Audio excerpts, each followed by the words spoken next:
G'day and welcome, ladies and gentlemen, to the Golfing Greenkeeper podcast. My name is Steve Smith and I'm your host, and I'm back in action after a big week in Melbourne for the ASTMA National Turf Conference, working down there with John Deere. And this is a segment of John Deere, Golf Keeper of the Greens, which I know you're excited to hear. This one, by reading the title, you're probably aware it's with Superintendent Brenden Benad from Manly Golf Club here in Sydney. Now, this one is an absolute ripper. I went down to Manly Golf Club, sat down in the golf club house with Brenden to sit down and chat about his career and Manly Golf Club and a few other things. And being that June is Men's Health Awareness Month, which includes mental health, and as you know, I like to discuss and bring the awareness of mental health a little bit more into focus from time to time.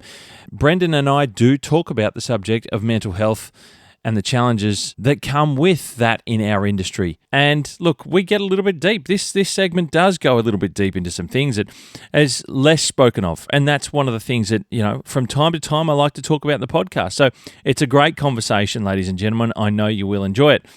Now, the partnership with John Deere Golf was amazing down there at the trade show for the ASTMA National Turf Conference, and I got to meet up with so many of you. So it was wonderful. I say thank you very much with an opportunity to meet so many of you, people that I've spoken with and never met in person, which was amazing, and plenty of new faces and new people that I was able to meet as part of the John Deere trade show stand. So, ladies and gentlemen, I thank you very much for coming to say g'day and taking the time out, and I appreciate you listening as always. Now, you know that John Deere are a wonderful partner of the podcast, and when it comes to greens mowing, when it comes to consistency, reliability and simplicity matter, especially during those early morning starts. Now this is where the John Deere 225 E-Cut and the 185 E-Cut walk behind greens mowers really stand out. These electric walk-behind greens mowers are something else. They deliver the cut quality you expect while reducing noise and simplifying daily operations. With the electric drive, there's so many less things to check each morning in those pre-start checks. Smoother operation for the operators, and it's a quieter presence on the golf course, and that means a lot. For turf teams, it means flexibility around mowing windows, less disruption to play, and a cleaner, more efficient approach to greens maintenance. The John Deere 225 E-Cut and the 185 E-Cut are available. So if you're looking to upgrade your greens mower fleet, get in touch with your local John Deere dealership to secure your unit or units, depending on how many you need in your particular facility. But get in touch with them and ask the questions you need to. These are wonderful bits of gear, and I've seen them in person. They are absolutely amazing. I mention your local John Deere dealership because the dealer network that John Deere have understands turf. Equipment is only part of the picture. Support matters just as much. John Deere's turf offering is backed by a dealer network across Australia and New Zealand that understands the pressures of golf and sports turf. From setup and service to long-term support, it's about having the right people behind you when it counts, and as I often say, though, having those people in your corner, in your back pocket when you need them. Your local John Deere dealer is there to support you on course and beyond. Have a look at the website at deere.com.au. And there's links in the show notes, of course. It'll take you straight to the website. And you just find out where your local dealer is. It's so easy. You type in your postcode and it'll just pop up to who your local dealership is and how you can get in touch with them. So wonderful things you would have seen at the trade show, be it the GPS sprayers, be it the brand new electric Triplex 2775 E-Cut as well, along with the Operation Centre Pro Golf. But these walk-behind electric greens mowers, the 225 E-Cut and the 185 E-Cut, are fantastic bits of kit. And if you're looking to take the next step, John Deere are the people you need to talk to find out more information about these walk-behinds, ladies and gentlemen. Now, without further ado, a chat with Superintendent Brenden Benad from Manly Golf Club. This is episode number 195.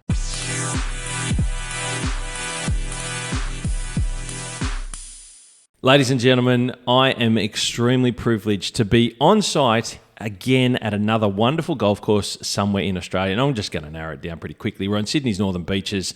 We're at the incredibly historic Manly Golf Club, up here in the Founders Room, and I have opposite the table with me here in the Founders Room, Superintendent Brenden Benad. How are you, Brendan? Good, thank you. Thanks for having me on. Got it right, mate. I can get past. I pronounced the last name right. Thank you, mate, for agreeing to do this. This is awesome. And there's a bit of an echo, in case you wonder. What is that? Like a 20-foot ceiling? Yeah, it's quite high. That's enormous. I did have a think about that, whether it's going to be the right room, but I think it's man, that's okay. These things happen. It's a bit like a cathedral, and yeah, exactly. This has got the age in it. This place. It's a wonderfully old 1924.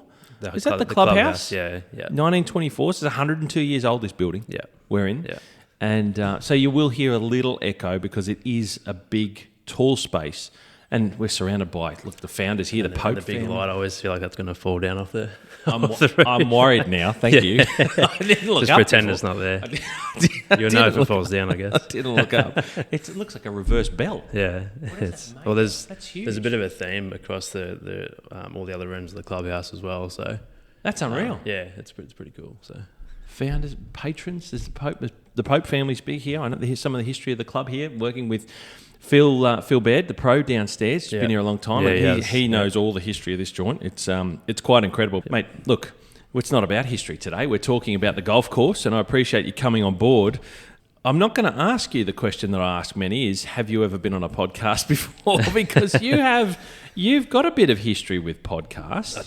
You've got yourself, you've done some things in the past. Yeah.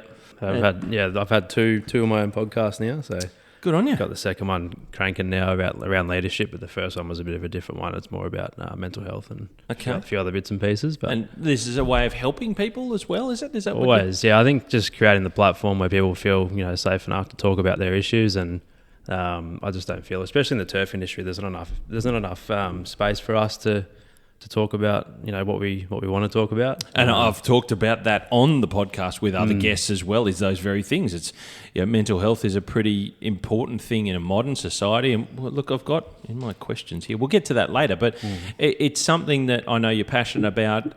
But your experience, the idea of the question was that you've got a podcast before. So I haven't been interviewed before, but so you've not been on that end? No, I haven't. Hey, now we're on something. I've been the host, but I usually know what questions I'm going to ask. Well, okay, this is going to be good. A little bit different. We'll break all that away. So you've got experience with the microphone. That's one thing. Just not being asked the questions, haven't fired at you. Yeah, pretty much. Well, I start off with Steve Super 7, as I think you know. Yep. It's a little bit of fun, but the best part of this is you don't know these questions because I've rewritten them all. I listened to an episode this morning thinking I might get ahead, but no, because the one that I first tried this with. It was Hayden Mead at Kingston Heath, and that hasn't come out yet. Okay. By the time people hear this, it will have come out. So you're the in between. Oh, no. We're travelling through time here, people. When you're listening to this, this is going to be a little bit unusual. Back to the Future. Stitch up, I reckon. Here we go. Are you ready? Let's go. Number 1, summer morning or winter morning? What's your preference? Probably because of the stresses of summer. I would say the winter mornings are a bit better because I know that when the sun's coming up in summer, I've got probably 12 hours of hard work ahead of me. So I would say winter morning, a bit more crisp. Yeah. Heavy dew.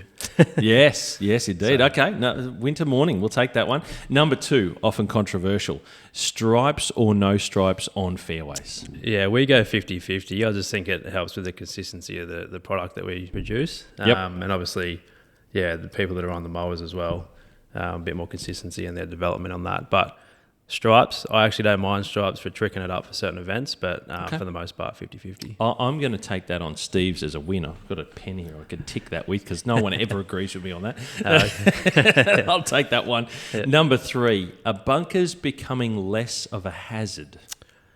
Yes, I would say so. The expectation is going up quite dramatically, especially here, I think. It's quite hard to prepare the bunkers here, and I think when the quality of your turf or the conditioning of the golf course outside of that, the expectation is the bunkers have to be exactly the same. So, whereas my opinion on bunkers is they are a hazard. And if they're difficult to get out of, then that's what they should be. I'm going to go down a rabbit hole early, ladies and gentlemen. So forgive me for doing so. And I've not asked this one before, but being that these are slightly altered questions, what would you do? In terms of what? In terms of bunker preparation. If you think as you say, that bunkers are becoming less of a hazard, and we just talked about that was your response then. How would you prepare bunkers for golf? I think it's course dependent. So at Royal Melbourne, it's obviously a bit different to here, like parkland golf courses. But for me personally, we follow the USGA spec tournament process. Okay. So yes, which is smooth faces, roll the faces. Yep. Rake the base. To get more consistency in the base. Yep. You want to open them up the same amount of time. We found that we were boarding the bunkers, and it creates a compacted surface. Mm-hmm. Which is great at times, but when you add more sand in, that's when the inconsistencies come in. So some bunkers are softer than others. Yep. So for me, that's how we do it here. Yep. But for me, they're still a hazard, and I think the misconception is the bunkers need to be easy to hit out of, but they shouldn't be because they are a hazard. It's sand, and I think they're deeply impacted by the environment as well. If it rains or if it's hot, yeah, for sure. So that impacts the playability too, but. Okay. I think the mentality towards bunkers is it's going towards a way of they should be easy to get out of, but they're not. They're a hazard. So okay, all right, I'll take that. I don't even know, but people can make up their own minds when they're listening. That's the beauty of this. We move on. Number 4. Again, these are all new. So this one is a repeat. I'll give it to you. This one. What is your opinion of green speeds? I think quicker the better. Especially quicker the better. Especially around here. One of the only major defences that Manly has is green speed. So we like to sit them around 11 and a half in the membership. Okay. And that seems to work really well here. But yeah, I mean, coming from Royal Melbourne and stuff like that, I've only ever known quick greens. Yep. And I think it's a much more enjoyable experience when they're quick. So okay. Is there such a thing as too quick? Yeah, definitely. I think you've got to. Well, it's up to the super to get them right. And I think we go down the path of data and numbers and things like that. But I think it's down to the skill. It's down to your eye, getting a feel for it. The sound of the golf ball, things like that. Yep. I think playing your golf course makes a big difference too. It does. Yeah, I'm a believer with that too. Yep. Yeah. So. Okay, very good. Number 5. What is your favourite grass variety? Do you have one? I'm going to go a bit different. A lot of people say Centeretta, but I like A1 bent grass. I think bent grass. I think just the way that you can trick it up, you can firm it up. You can get it looking how you want it to look. It's quite reactive in the way that you want to manipulate it. Yep. And I think you're in a lot more control of it. And yeah, I just love the look of bent grass. Yeah, it's awesome. Well, having just come from Kingston Heath, and they've got the same. So very, very, very good choice, mate. That's one that I know a few turfies do like as well. Number 6, what is the most important tool in your shed that's not a person we can't talk about the labour force, but in terms of a tool, inanimate object, what is your most important I'd say first thing come to mind, probably the hole changer, I think. Hole changer, okay. Without that, you can't move holes. So. Well, that's a basic fundamental. Yeah. That's a fair point. I never really considered that. Yeah. Okay, very good. Very good. Number 7. Within Australia and New Zealand, which golf course, not your own, so paying it forward, would you recommend people visit and why? I would say the Australian Golf Club. The Aussie? The Aussie, yeah. I had heard this question before in another segment, but I was tossing up between Royal Melbourne, so Richard might not be happy with that answer, but when I first went to the Australian, I thought this place is unbelievable. Just on the eye, it just looks amazing. The turf quality out there is just incredible. Something about the grass out there. It's just amazing. So I would suggest the Australian Golf Club. Yeah, wow, sure. that's a first. Yeah, a first nomination for the Aussie. There you go. And look, I can't say it's a bad one because that's a very good one. There's lots of reasons why the Australian should be experienced and viewed, and if given an opportunity, go and have a look at the Aussie because it is quite remarkable. It's been. When did I go there last? I haven't been there for 20 years. Yeah, wow. 22 years. You didn't see it for the Open when it was there? No, on TV, but I haven't. No, haven't been there. Incredible. Luckily, I've got to play it. The Centenary Pro-Am.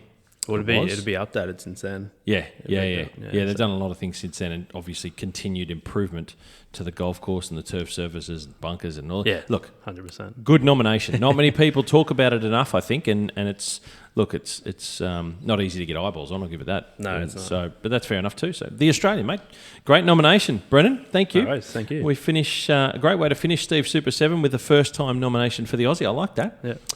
Mate, we move forward as we continue, and I love to talk about and hear people's careers. You've got an interesting career, I think, to discover. I don't know a lot about it, but you touched on Royal Melbourne there. Yeah. So, mate, if you could, and you're a beautiful Manly Golf Course. I mean, this place is unbelievable. I've got a bit of background in seeing the course and knowing some of the personnel involved in the history of the club. So I love Manly, and that's why, given the opportunity to come here and have a chat with you, mate, and seeing some of the course you showed me around a few weeks ago, and I was very, very, very impressed at the golf course, mate. And I'll happily blow smoke where I think it's worthy.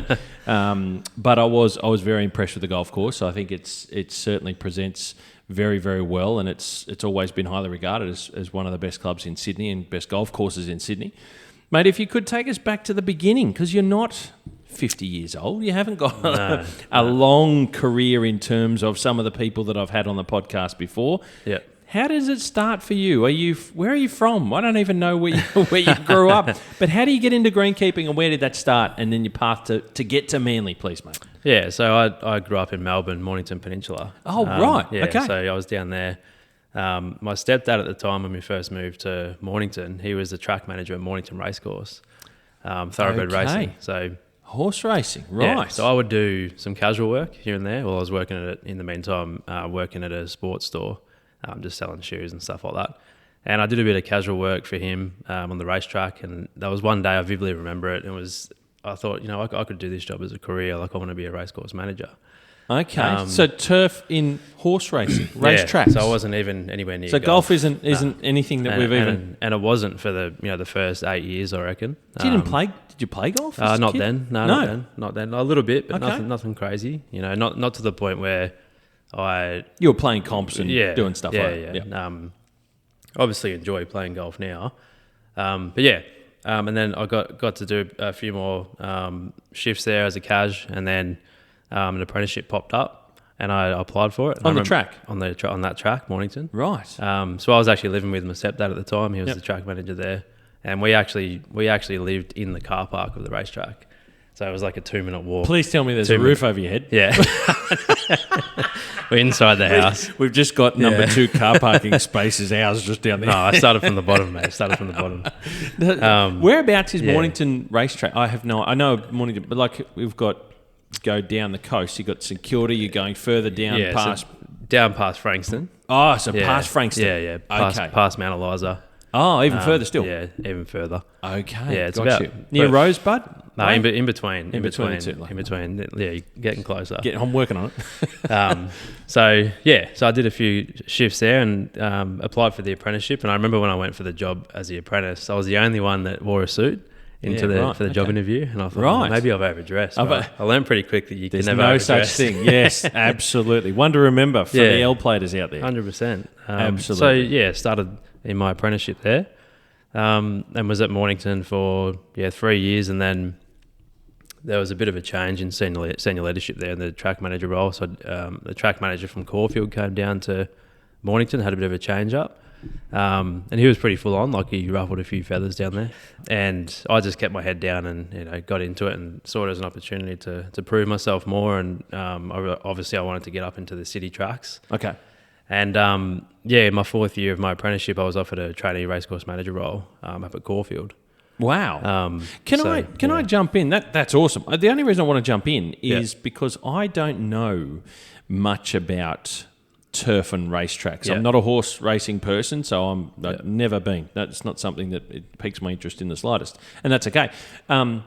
What, like, different grasses to golf courses? But is it essentially a similar type of job? Not really. Okay. I would say... Thanks for that. No idea, Steve. Back in your seat. Same grass types, obviously. Grass is grass when you've got performance going over the surface. But with a racetrack, it's all about performance. So it doesn't really matter if the track looks off colour or hungry or whatever the case is. Right. It's not really about aesthetics. Okay. It's about performance of the track. So... essentially, each race meeting, you've got 10 races with, 500 kilo horses running over it times. They're not light. 10 to 15. Yeah, on size of what that like their footprints, exactly. Right? Pretty savage. Yeah, 100%. So it needs to be safe. So all your management is around moisture retention in the profile. How do you actually get the track rating? And there's no hiding in racing because it's all governed off the speed of which the horse runs. Okay. So when in terms of golf, the difference, aesthetic, and it's just the way that it performs in racing. So it is vastly different, and the main focus is safety. Oh, okay, around the horses, of course, and the living jockeys and the riders, because that can, as we know, there's accidents that sometimes happen and they can be tragic. But it's pretty, there's a lot of, never thought of that side of it, being not interested in that. So that's interesting. Yeah, it is, and it's a lot different. Here we regularly dust and things like that on greens. It's not, you can't really do that there because you don't want sand flying up everywhere when the horses are running and so on. Right. Okay. So it's quite a different. It's very much different. It's quite a different role. It is. And what you've got to get out of the surfaces. Yes. Okay. Yes, 100%. So the goal is to get to a city racetrack. Yep. You get a chance to go to Caulfield. Yeah. That's a big deal. Yeah, so it's a big track. That's a lot of people know. Even I know that, and I'm not a racer. Yeah. I didn't know about Mornington, but I know about Caulfield. 100%. Okay. And straight into the deep end. Into a training manager role. Wow. Hadn't even finished my apprenticeship yet. So I was straight into it. Bit of extra cash, which is good at the time. Sure. And did you have to move? No, I commuted. Okay. So that was pretty. Would have been exciting. Bit of an eye opener. I live really close to Manly now, so I don't do any commuting now. So I don't think my car even gets warm now. So commuted up there, and the first step of the process was I took over all the fertilising and the spraying of the track. And the site was a massive site, all different areas to look after, but my first primary role was to look after the application side of the agronomics on the track. Sorry, again, ignorant Steve here. Yep. All different areas to look after. What does all different areas entail? Yeah, okay. I have no idea, right? I'm just thinking they just run around on the grass. Yeah, well, just the track itself is 6 hectares. Right. If my memory serves me correctly. So just the main track, and then you've got a different kind of sand on the inside of that track, another grass track, and then 3 more sand tracks. What, that they all in the same place? In the same vicinity, yeah. But just inside the circle or the shape? Yep, all different sand tracks, different kinds of sand. So of track morning in a morning, track work of a morning where they're training the horses. If they're going for a bit more of a lighter gallop, they'll go on a different kind of sand to when they're running fast. So you got to provide different surfaces, not just the main one. Yeah, because they were training there, so it was every single day there was hundreds of horses. They don't just train on the main track? No, they actually don't go on that track at all until they race. So that's a bit yeah. I didn't even get a chance to try it out. Yeah. Is that the whole point? That's another conversation. Yeah, and then you've obviously got gardens, grandstand area, all you the say stables. Obvious, mate. I've never been to I keep saying never been to a racetrack. This is not obvious to me. Yeah. So there's gardens and other things. Yeah, exactly. When you first come into the grandstand, there's obviously the entranceways and everything has to be nice. So amenity lawns. Oh, okay. So, right. Okay. Same concept as a clubhouse, except it's a grandstand. Okay. Slightly larger. Yeah. Okay. Yeah. Wow. So, there's a lot to it, and that was a common interest of everybody's. Oh, you actually do all that stuff there? Yeah. We do. Right. We're not just cutting grass. The age old. There's a lot more, and you've got kilometres of rail you have to maintain, like plastic rail. You've got kilometres of that. To you do have to what? maintain. Well, if it breaks, horses fall over and go through. You've got to fix it, straighten it up, things like that. It's a very high maintenance job. Wow. And everything has to be, completely safe for the next morning for track work because horses will be running in the dark. So you're quite non-stop. Yeah. Big crew? It's non-stop. Can't really remember back then now. I think it was 13 or 14. Nothing crazy. Ish. Yeah, okay. Decent, but nothing insane. Yeah, right. Yeah, so. Wow. Yeah. Okay, sorry to jump in, no, but I right. just had no clue what the other areas are that you look after. So, okay, so go on. Yeah, so at Caulfield, and then I got to a point where I couldn't really see myself progressing there anytime soon. My old bosses there, Jason Kerr and Greg Groves, they had been there for quite a while, and I didn't see them moving on anytime soon. And being the impatient me, I wanted everything now. Oh yes, so we tend to be sometimes. And I just felt there's an opportunity to go venture out and see what else is in the industry. Okay. And during this time, I was doing my diploma, and I had a couple of guys in my class that were actually working at Royal Melbourne. Right. And I thought, maybe I'll go try and get a job at RM. And a job came up just as a qualified. And applied for it and went and worked at Royal Melbourne for a couple of years. That was the first golf course that I'd worked at. first course you'd really played at as well, I guess. Not played. But the first tier 1 club. Yeah, right. So I was straight into, I think it was like my first day or second day, I cut tees, and I'd never been on a triplex before. And I on the, and you know, the 10th Wow. tee, the one that goes up around the left. I 10 west? Yeah, 10 west, sorry. I scalped the front of the tee surround, and I thought I was going to lose my job. And Oh, no. How old were you? early 20s, like 23, maybe 24, around there. Did you... I'm just trying to work out... You wanted to change from... Yeah. Were you disappointed that you were leaving tracks Not to really. go to golf? Or you just see the turf industry as the turf industry, is not shoehorned into any particular sport? Oh, no, I don't say that it's just the turf industry. I think you've got to really commit to what you want to do to go far. I think if you keep changing and chopping and changing, you're going to be detrimental to yourself. But I knew that if I had left Caulfield, that I wasn't going to miss anything for quite a while. So I thought, let's go experience something else. And if I need to come back, I probably could come back and get a job again. Yep. And yeah, it just happened to work out that way. So I was at RM for 2 years. I think it was around 2 years, and or maybe just under. And then a foreman position came up at Caulfield, which I applied for it. So I went back to Caulfield in a management role. Back to the racetrack? Back to the racetrack. Okay. In a management role this time. This time I was actually leading the team. I was actually doing the day-to-day stuff. This is proper management. Yeah, this is essentially 3RC at the racetrack. Okay, got it. Looking after the team and the way they structured the hierarchy there, I had a lot of responsibility, which was great. At such a young age as well. Yeah, for sure. And the stigma is a young bloke comes in and you got no idea what you're doing and stuff like that. So. I did carry a lot of, experience from Richard and Royal Melbourne back to Caulfield. But anyway, a bit off track. But went back there as a foreman. And then it got to the point where I wasn't really happy with a few things I was restructuring. I made the decision to go back to golf. So I went back to Royal Melbourne. So they're two very different roles, right? But you knew what you're doing by now. Yeah. Were you looking to go back to Royal Melbourne because you liked the golf side of it, or was it because you had a bit of a full stop and things weren't going where you thought they were in the track side? What was the reason to go back to Royal? So, I'll go back one more step. The reason I went back to racing was I just wanted to see this is what I wanted to do. Yep. So I wanted to either just eliminate that or see how it was going to go. Yep. And then when I felt the urge to come back to RM, my future goal was to move up here. So I thought... being Sydney? Yeah, being Sydney. Okay. Yeah. Oh, right. So my thinking behind it was, I'm probably going to be in a better position to get a better job on a golf course in Sydney rather than the racetrack at Randwick, rather than working my way up again. Okay. Can I ask you a stupid question? And they say the only stupid question is the one you don't ask.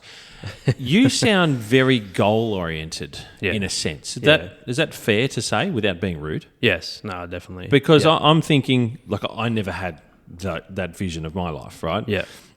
When I was an apprentice, I was just doing what I enjoyed doing and I didn't know anything else, and that was my thing, and I just wanted to be good at it. Yeah. You're talking about moving to Sydney and whether the position you're at in Melbourne is going to be the right step to get to the next... these are calculated moves, right? Yeah. I don't often hear this too much. I know people do it, and I know a lot of people do it, but I haven't come across it a great deal, I think, in our industry. That's very... you know what you want. Yeah. Oh, definitely. And you can even ask Richard this story. So I will. I gave him a call when I wanted to come back to Royal Melbourne. I thought, hey, just not feeling it at Caulfield anymore. I want to come back to Royal Melbourne. My plan is to move to New South Wales, and I want to work at the Australian Golf Club. Dead set. Yeah. And I got a job at the Australian Golf Club. And that's where I moved straight to in Sydney. So you went back to Royal for the second time. How long was that for?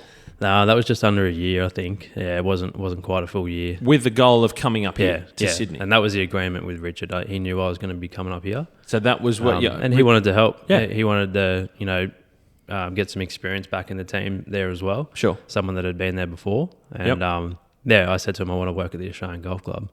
And I was up here on a weekend away with my partner at the time at Coogee, and I reached out to Dan Cook and said, "Oh, hey, can I come and say hello?" And he drove me around for an hour, and as soon as I saw the Aussie, I was like, "Wow, look at this place! Yeah, I've got to be here." Yeah. Wow. So. Wow. That's it. So you. Cool. So okay, how did you get a role in the Aussie, knowing that was where you wanted to go? Did you wait for somewhere to pop up, or you knocking on the door saying, "Hey, Dan, I'm this is where I want to be. I want to come in"? Yeah, I think I emailed Dan maybe like 3 times about a job. You probably ask him. Okay. I was pestering him a bit, and I thought, "Hey man, how you going? Like, how's the job?" And he said, "Yeah, we've got a spray technician role here for you." I'm like, "Yeah, no worries." So I'm in. I'm done. So I'm moving. Yeah. When can I start? Then I moved. Actually, when I moved here, I drove on the Friday afternoon. I drove to my dad's place, who lives. He's down in Bargo. Oh yeah, I drove from Melbourne, and I started at the Aussie on Monday. So straight. It was actually that quick. That quick, yeah. And looking back, it actually added a lot more challenge doing it like that. For sure. So, but yeah, a bit of a whirlwind, but it was straight into it, and into a spray tech role, and can hand on heart say that 12 months at the Oz, it was probably the most challenging, I reckon, so far in my career, but the most rewarding, and I actually learnt the most in that 12 months than anywhere else I've worked. What year did you get to the Aussie, and how old were you? So that was 2022, I think. Or 3, when it was raining a lot. Remember, it was flooding up here. Yeah, 22. Yeah, it was around. Yeah, it was then. And, so that's this side of COVID. Yeah. When did you start? I forgot to ask you the question. When did you start? When did you get into turf? I think it's like 14 years ago now, 17 or 18.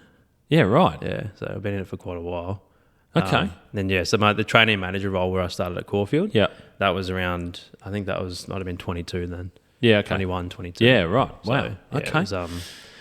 It was, been in it for a while, and that's the thing. I guess the misconception of someone young in a role, it doesn't necessarily mean that they don't have any experience. It's more about what experience do they actually have, Well, it is a thing, right? There's no denying it. There's lots of people that you will come in front of, in a sense, in a leadership role from people who are much older than you or have those challenges as a leader, as a manager. How do you manage people? I remember getting asked that question. How will I go managing people who are older than me? Because that, 1, can be daunting, 2, can be challenging, and sometimes you will have, I suppose, stand-up conversations and difficult ones with people who are older than you, and they will want to put their stamp on the ground and say, "Hey, I've been here for 10 years, and I'm 10 years older than you on top of that. Yeah, I know more than you. This is you don't just walk in here as a blow-in and start telling me what to do, champ. Yeah, and they're difficult things to confront. They're hard places to be. Yeah, 100%. I think what I learned early on is I've got no problem in saying, yes, it is. This is how it's going to be. Yeah. And I think I learnt that early on from 2 sort of harder bosses, like at Caulfield. They were quite direct in the way they gave their direction and the way they dealt with disciplinary action and so on. So I definitely learnt from them to make sure that your culture is really good and in a good place. And if it is, and if someone still isn't happy, you don't have to be here. You're not in jail. You can actually leave. It's an interesting thought, though, isn't it? Yeah, it is. And I think. Sorry to interrupt, but I honestly think sometimes the older guys actually respect that a bit more. They actually respect a bit of... They're looking for that as well, trying to make sure that you can I think so. Stand up when you need to stand up, because you don't want to be a shrinking violet in a moment when you really need to stand tall. And as a leader, they're challenging you to say, "Hey, I want to make sure that you can do what we need." 100%. So it's not just about being a pain in the ass. Yeah. Sometimes it can be making sure that you can do what we need you to do. Yeah, 100%. To lead the team. Sometimes it purely is a business decision, and sometimes it has to be. There can't be any emotion in it. And I think when you get into the supers role or a high-end role, you've got to be able to deliver that message without any emotion. And you've got to have some sort of substance about you when you do it.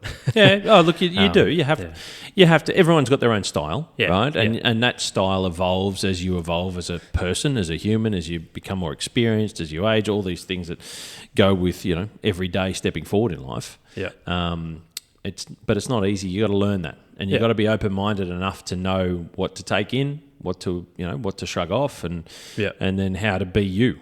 in your way 100%. to be a leader. Yeah, I think that's a good point. And not everyone can be a leader, and not everyone is great at being a leader either. Some people try it and it's not for them. Yeah, completely agree. And I don't think I'd be speaking out of school if I was to say my best mate, Chris, who was my assistant when I was at Katoomba, he often said to me, I'm not interested in being a superintendent. I love being assistant. I do what I do best, and I really enjoy being it. But I don't want to deal with the boards and I respected that he and I worked out early on where we stood, and we could get the most out of each other by being the soundboard at the right time for the right parts of what we were trying to deliver every day. And the only reason I speak about that is because it's something I could speak of in my experience. But it's not for everyone. I think it's important to know that you can try it, and if it doesn't work, that's okay. It's not a failure to throw your hat in the ring if you want to be good at what you do. And like I say, it's not for everyone. But if you throw your hat in the ring and you get the role as a super, and 12 months later you go, maybe it's not my thing. Maybe I just don't like that part of the role, because we don't get told when we're apprentices that this is an opportunity to deal with people more and grass less. 100%. Well, the work starts when you get into a super's role. Yeah. You haven't made it in your start. I remember my first time, but it's an interesting thing that I'd like to highlight, I suppose, in a way, is that through what we've been discussing, that you get to that point. And it can be challenging, it can be hard, but you can equally work out whether it's right for you or not. And it's okay for it not to be right for you. 100%. It's great. It's better to know that it's not for you and pivot your career in a way that is going to be best for you than to try and do something that you just aren't happy with. Because then that brings the mood down for everyone, I find. Yeah, well, I think supers control the weather essentially in your sheds. Yeah, they do, 100%. If you're in a bad mood, that's a good analogy. I like that. Yeah, I actually heard control the weather in your shed. I heard that a couple of days ago. I don't know where though, but I'll claim it. But yeah, I thought the same thing, and it's true. I think it's a great message. If you can admit that it's not for you, I think that's just as much courage as doing it. Absolutely, I completely agree with that. I think that's a great point that you make. 100%. So. You're here at the Aussie. You're in Sydney. Had you ever lived in New South Wales in Sydney before? Yeah, when I was a lot younger. Okay. But yeah, not to the point where I understand what's going on. Most people, and this is an interesting question, I think most people in our industry would do reverse. Go from Sydney to Melbourne. Melbourne's the shining light. Melbourne is the ultimate place to be when it comes to working on golf courses. And I don't think I'm being unfair. I think a lot of people in our industry, a lot of people in golf view, and I do, the Sandbelt as being the pinnacle of Australian golf. Now, people can shun me and say that I'm right or wrong. It doesn't matter. I think most people would look at that as a progression. You're looking at it as saying, the Aussie is me. I'm going there. Yeah. Yeah. Why that? You were at RM. Why did you see Sydney as the place to go to, and the Australian as the place you wanted to go to? I don't know, to be honest. No one's ever asked that before, have they? No, they haven't. No, I think probably the way Richard operates and being the way that I am, the way that I approach things, I probably thought, I feel like I'm capable of reaching the supers role, and I don't have the capacity to wait here. I want to go and do new opportunities, and also at the same time, I think the personal issues were probably driving it more than work. To move up here post COVID, Melbourne was a bit of a difficult time during COVID. Oh yeah, forgot about timing. Yeah, that's a fair point. The timing of it all. But you do mention about people wanting to go to Melbourne. I find this might be an unpopular opinion. I'm all for opinions, mate. I want to hear them. I find the Sydney conditioning of golf courses is better than Royal Melbourne, but the architecture is better down there. You are really you're really fighting with fire, champ. Yeah. Brendan, that is going out there. You are fighting with fire. Yeah, but I think the Cooch conditioning up here and the way that we deal with power, especially in Cooch. Yep. I don't think we're as accepting of it up here as what Melbourne is down there. It's obviously the climate down there. I might be opening a can of worms here, but I think probably doing that as well. Yes, I think that the climate down there definitely isn't favourable for power. I completely understand that, but I think I personally just think that the conditioning in Sydney on the courses up here is far superior. Okay. So that was one of the reasons why you viewed Sydney as somewhere you wanted to go. Yeah. You just wanted to be able to do that more. And so come to the Aussie. You mentioned there that you learnt the most in that 12-month period you're at the Australian. Yeah. And you're a spray tech. Spray tech, yep. And I went into a second assistant role there. Okay. Yeah. Within that 12 months? Yeah. It was probably over 12 months, like 13, 14 thereabouts. months. Yeah. So what was it that stood out? You get to the Aussie, you're going to work, you're doing things. What made the Aussie so good? I think working with Dan, honestly. Okay. Him having the American mentality. He'd been to IC at Augusta before. Yep. And I think he started as super at Eleanor when he was quite young as well. And he was at Eleanor forever. For a long time, yeah. And I just think the way that he manages there, it was very rigid, and everything had a structure, system to it. There was no sort of going off track and doing your own thing. That you just knew exactly what you wanted to do. And the techniques in the way that he would spray, very American, and sort of dividing the fairway up into different blocks and making sure there's no overlaps and things like that. It was very, very meticulous in the way that he would approach things. So you latched on and worked well in the way that Dan worked, essentially, in his leadership structure. You really revelled in that, I take it. Yeah. Because you've got to go back to a little bit of being a leader and how you manage people and that sort of stuff. Yeah. It's good to know, one, if it's your thing or it's not your thing. But equally, in the other way, if you're underneath, in a sense, good to know where you fit. Yeah. The styles that you like to work with. Yeah. 100%. And the styles that you like to work under and work within. That's important too. Yeah, I really enjoyed that style because if you had... I always wanted high personal standards, and the details really matter. And Dan was a big details guy, and his standards were like second to none. If you do one small thing out of place, like you'll know about it. Yep. And I think the smaller details at the Oz were also like congratulated as well. Yeah, it was noticed, rewarded for rewarded. So I think from working with different supers and racecourse managers and so on, I think that style was the one that really resonated with me the most.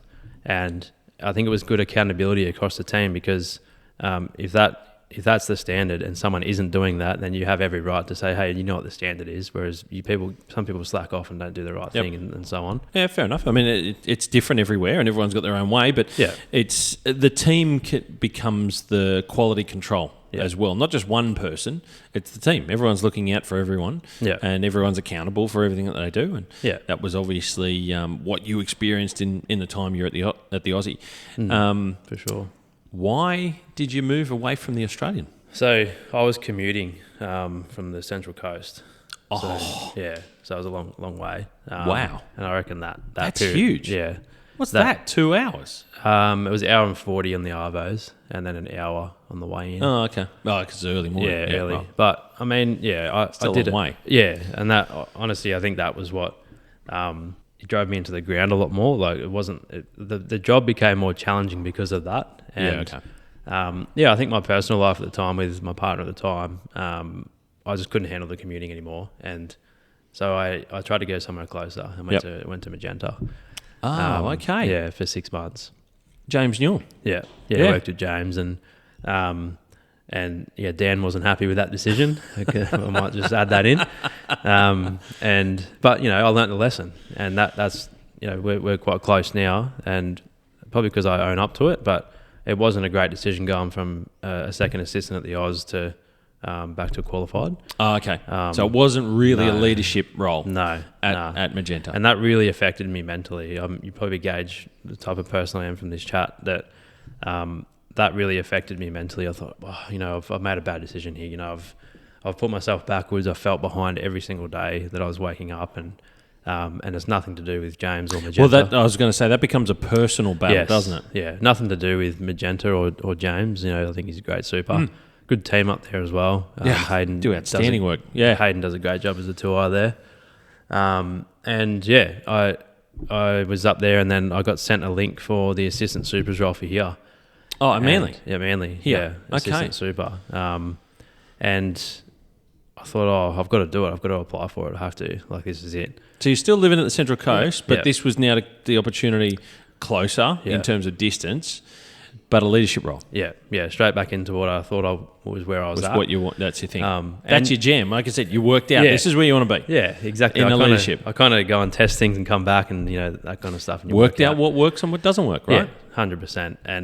And yeah, I mean, the tough decision of all of that was, partner at the time. I said, if I get this job, I'm going to have to move down there closer, just given the responsibilities of the role. Yep. So obviously that started affecting the personal life again, and then I made the decision to end that and commit to here. Right. And yeah, I was here as a 2IC with Leon for, I think it was about a year and a half. Mm-hmm. And yeah, obviously got along with Leon and worked well together. And then an opportunity popped up here I was in a bit of a predicament to either go, put my head down and get after the opportunity that was in front of me here to get into the Supers role. And that's what I did. Yep. And put my best foot forward and put myself in a position to be thought of for the role. So yeah, right. So when the position became up, Leon moved on. Yeah. Filling in the gaps, Leon did move on from Manly. Yes. And the position becomes available. Yeah. So I don't know, but I don't think I'm being rude in asking, did the club advertise it externally, or were you part of that process? Obviously, you're an internal part of applying, but had they put it out? Yes, yeah. Okay. So the club went down the path of what you should do, Yep. and advertise externally, and it was quite a difficult time for me because obviously I wanted it really bad, but my job interview was the golf course. Yeah. So I was in Sure. the interim role. Okay, yeah. righto. So you'd Yeah. taken that as a temporary measure while they were deciding which way they were going to go. Yes, yeah, correct. And that, credit to Like Kieran Foran for Manly Seagulls, who just got given the coaching role, which I just want to throw that in for the mighty Seagulls. Thank you for anyone listening. Go Manly. Go Manly. He's got the job, ladies and gentlemen. Let's move on. Yeah, But you were doing not it. quite as exciting as that. But yeah. I digress. Yeah. I'm pumped about the Eagles, by the way. Anyway, in case anyone's wondering. So you were at that interim role whilst they advertised, worked out who was applying, which way they were going to go. Yeah. So you throw your hat in the ring as well, Yeah. along with anyone else who's putting their applications through. Correct. Yeah. And you put your best foot forward. What was it like interviewing for the role officially? No, it was fine. It was all good. I knew what I wanted. I knew what I wanted to do here. Yep. And that's what I based it on. It wasn't about what I could bring as a person. It was more about what we're going to be able to achieve on the golf course, what we're going to be able to do with the team and develop them. And the biggest challenges that we had early on in the interim period was probably a blessing in disguise, really, was three and a half weeks later we had the finals, finals. Of? Like Manly Golf Club, like as in club champs. Oh, champs. Yep. Sorry, we call it finals. Okay. It's weird, and then but okay. a week later, we had renovations. Right, okay. So it was two big tests for me. Bang, personally. bang. Yep. And we got it done really well. I was really happy with the team and we made a few changes straight away down there. All the while, people were applying and so on. So I just kept my head down. Didn't even think about who was applying. Yep. Didn't think about it. I can tell you now, I'm sure there were lots of significant names putting their hats in because it's a coveted role, right? Yeah. Manly is Manly. It's like any of the best golf courses that people could put their names down for. Yeah. To be superintendent of. It's an incredible space and always has been. Yeah, with its history. for sure. I go to its history, ladies and gentlemen. It's just started in 1903, so it's been a long time. Yeah, 100%. And I think that the biggest challenge for me was doing all this work to get it back to where it should be or on the right path. Yep. And then to not get the job. That was going to be. I would have taken that would have hard. been hard. I don't like losing, so I would have taken that hard. Yeah. So you were doing everything within your power of what you could control. Yeah. And that, like you say, that was your interview essentially. What people were going to look at. 100%. The proof is in the eating of the pudding. Yeah. 100%. And they were getting their good fistful of it. Yeah. To see whether it was going to taste right. Yep. That's a weird analogy. Yeah. I mean, I haven't heard that one, so I'm just throwing it out one there. analogy each today. I'm just throwing This could come across really weird as a podcast to listen to. All right. That's good. Okay. But, so now I'm here. I've been here for nearly 2 years in October. what was it like? 2 years in October. Okay. That's Wow. super, Well done. Yeah. I come here and Leon showed me around the course because I'd never been around the course when Leon was here, and he's kind enough to show me around. And now he's over at Superintendent in South Australia, which is wonderful. He is, yeah. But what was it like getting the yes to be the role, to officially take on the reins permanently? It was a bit surreal. A bit of a surreal. I think honestly, I didn't really celebrate too much. Because I knew the work starts. And I think that's where Dan Cook, he really mentors me in the right direction. He said, don't ride the highs too high and don't ride the lows too low. And he mentioned the work starts now. That's hard. Yeah. I'm just going to put it out there. It's easy to say that, right? Because let me explain why. Because I'm a believer that you have to celebrate your wins. Yeah. Because I think society, we struggle with that, particularly in Australian mentality. Yes. Tall poppy syndrome. 100%. There's a lot of that shit goes around.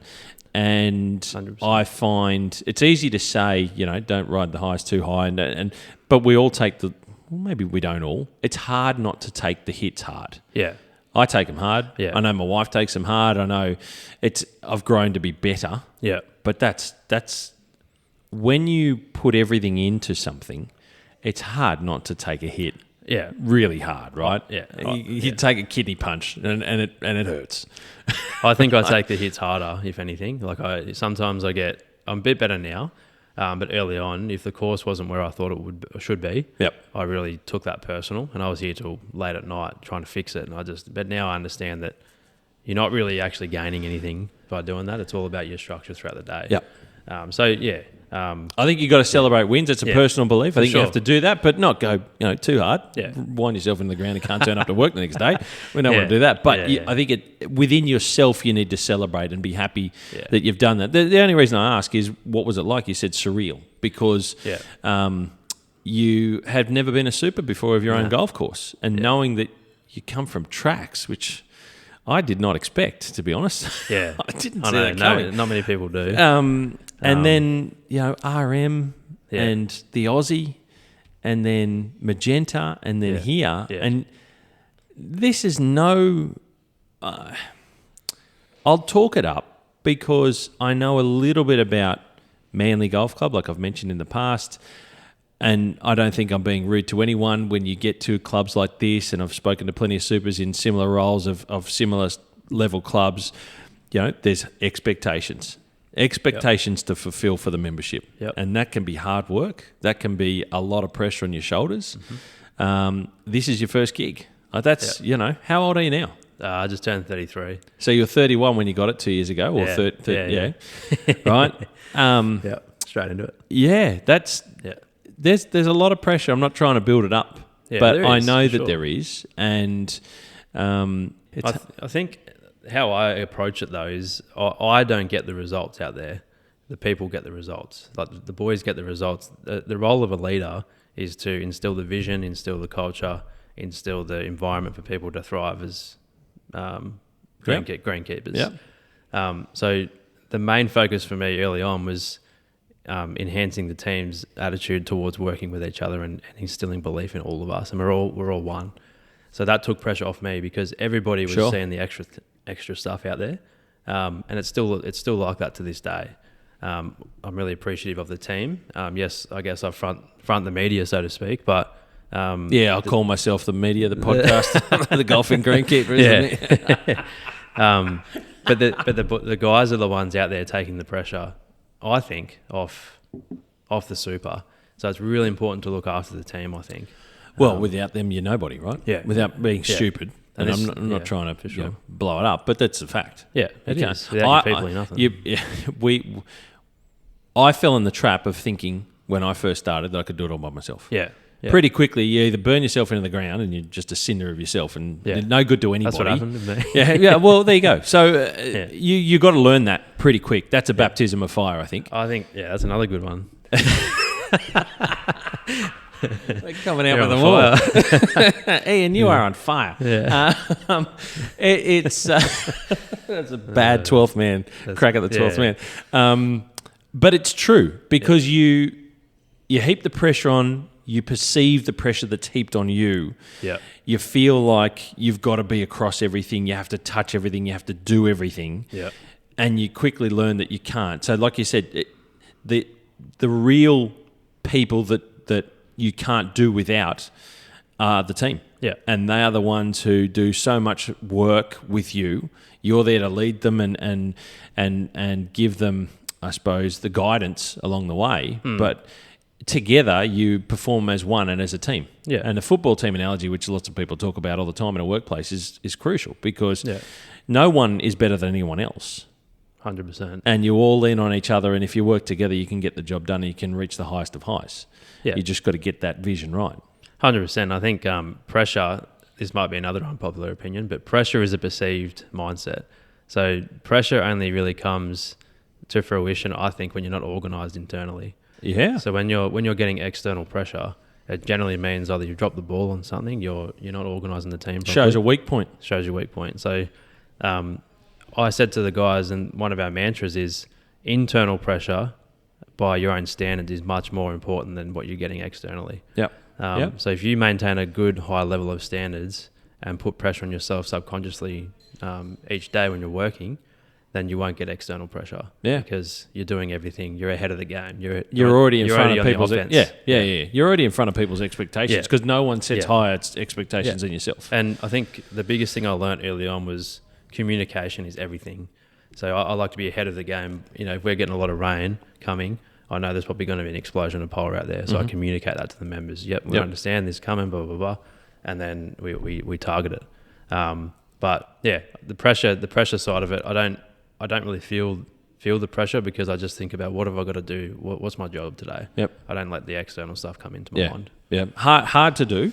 It is hard to do. But once you work out how to go about your business and your day-to-day routine and the way you, I suppose, set yourself up for success, you've got your methods. Yeah. You've worked out how you want to go about that. And once you have your plan set and the way that you structure yourself, it's just an execution, right? 100%. You just take the steps. Yeah.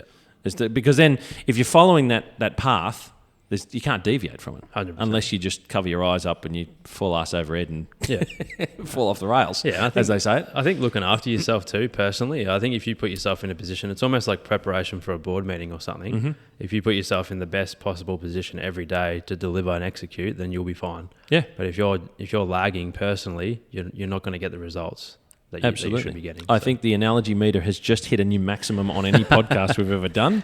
And we're probably up to 20. So but that's very good. Mate, congratulations on that journey. No, that's wild. Appreciate it. That is a really interesting journey. Again, I've never spoken to anyone in greenkeeping I don't think has done ever any track. Yeah, both. Is that what you call it? Track work? Race courses? Race course management. Yeah. No, I haven't. And interesting that you've come from there.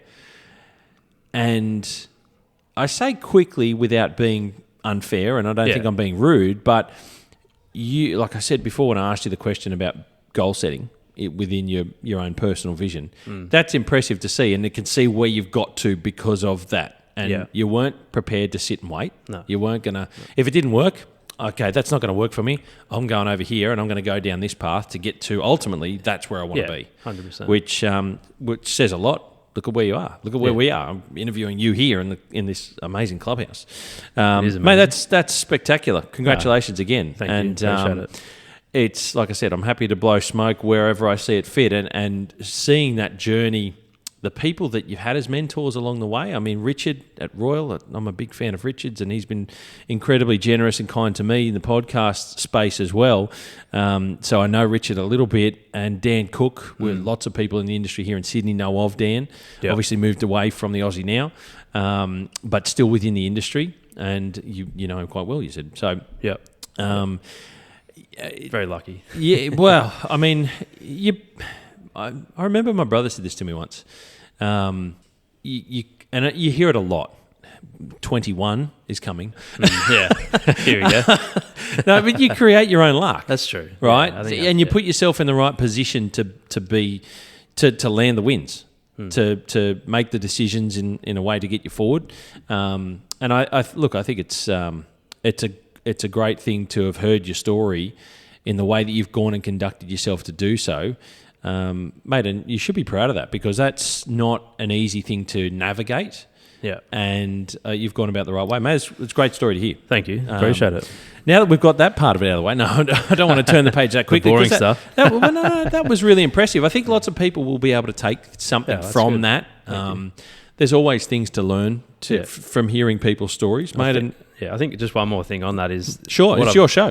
What I've learned is there's no substitute for hard work.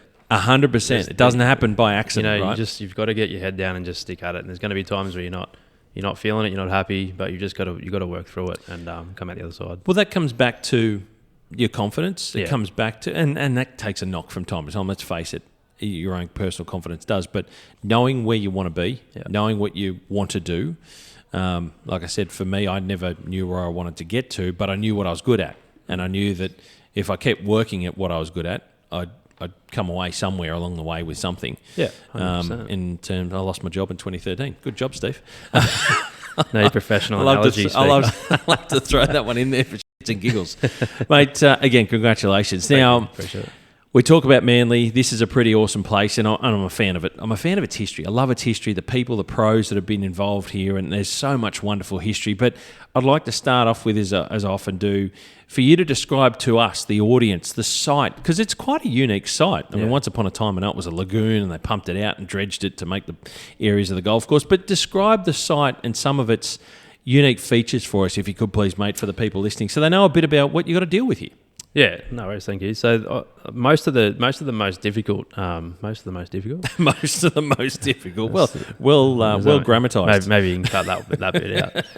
The most difficult thing about the site is managing like Burtbridge Creek, Manly Lagoon, and the links that the creeks have to each other. Yeah. So everything. It's tidal, is it? Yes, some it is. part of it. Yes, So it is. Yeah.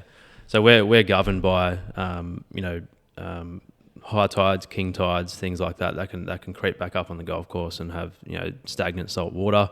All the drainage that was installed back when it was rebuilt in 2012, 2013, that all drains into the creek system. So when it's if they back up with a high king tide, we've got nowhere to go. Everything goes back, right? Yeah, Because you're not a long way above sea level.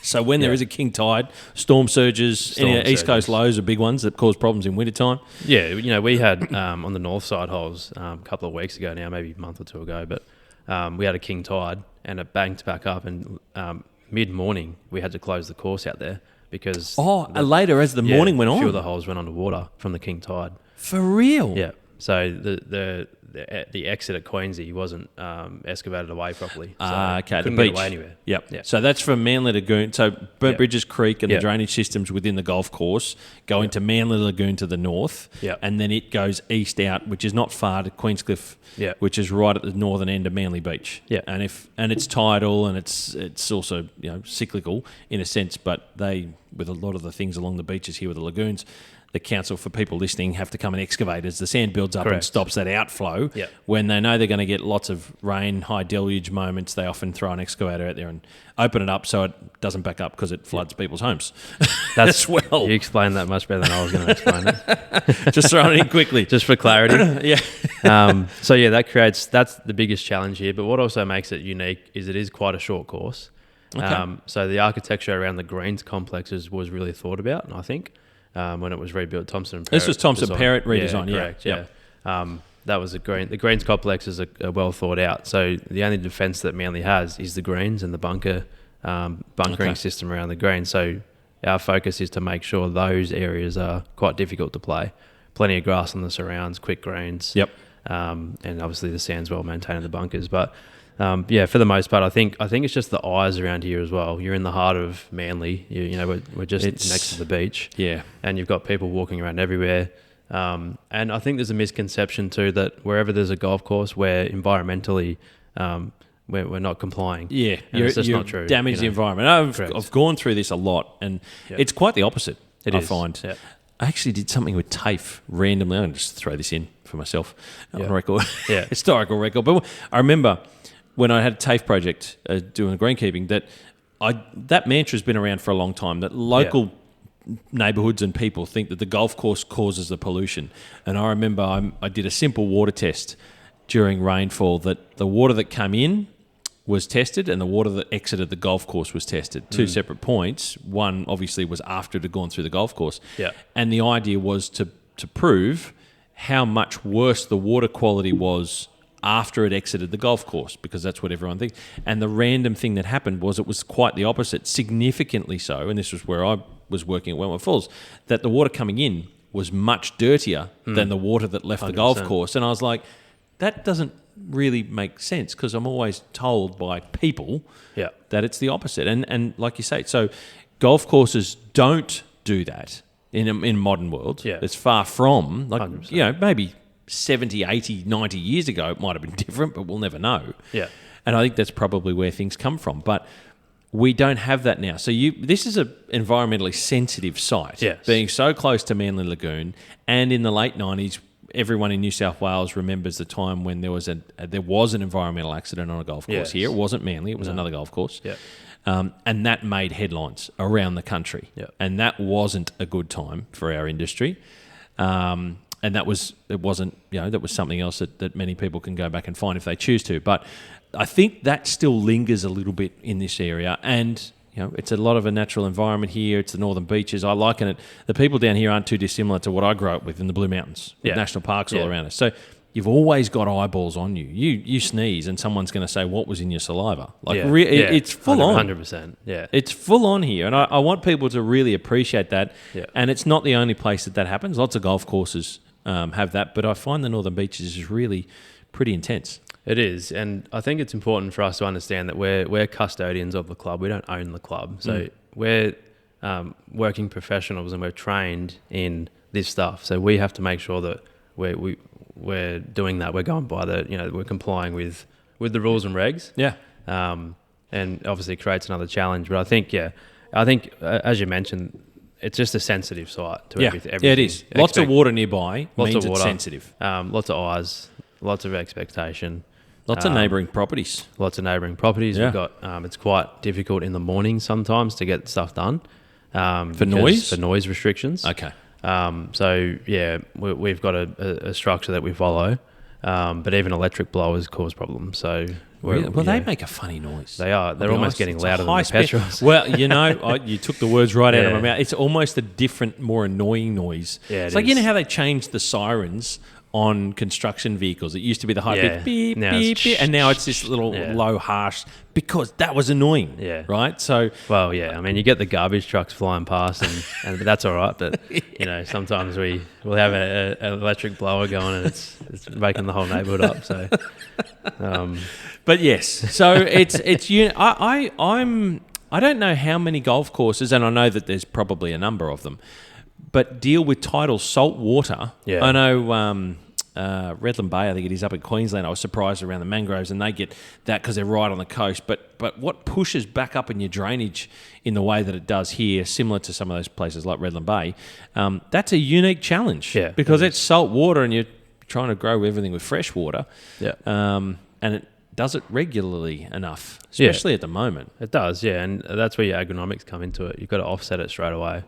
So as soon as the salt water obviously drains away, you've got to amend the profile and exchange that salt out. Yeah, wow. So we're well and truly onto that, and you've got to be, and the membership expect that to be done quickly. Of course they do. Which is fair enough. We want it done as well, otherwise it's just a headache to deal with it. Well, yeah. So do afterwards. So unique site in the placement of where the course is relative to the lagoons, water bodies around here, creeks running through here. Yep. So you get a high volume of stormwater flow come off Balgowlah and Seaforth down the hill, right? 100%. It's pretty full on. Yeah. Lots of rubbish. Do you get rubbish? We do. Like physical junk, because it's a big creek system. Yeah, we get a few things come through. But okay. Yeah, but it's usually pretty good. Now, we've got around some of the uniqueness of the site. It's a sand-based profile? It's a bit of a mixture. The north side's more sand than out the south. Okay. But it's predominantly just heavy soils. It's a bit of a mix of everything, to be honest. Yep. Well, it is a lowlands, essentially. It's a floodplain area. Yeah. It's heavy. It's heavy. It's a heavy profile. Okay. What are your grass surfaces made up of, mate? So green's a Pencross A1 blend. Okay. Tee's a Centre Anna. Okay. And rough and fairway's a Windsor Green. Windsor Green? Which I actually don't mind it. I don't mind Windsor Green. If you can look after it well enough. It's actually quite durable with herbicide applications. I think you can hit it a bit harder. Okay. In the right timing. But Centre Anna's obviously the superior grass, and that's why it's good on tees. So I was thankful for that. Cops are hiding. Yep.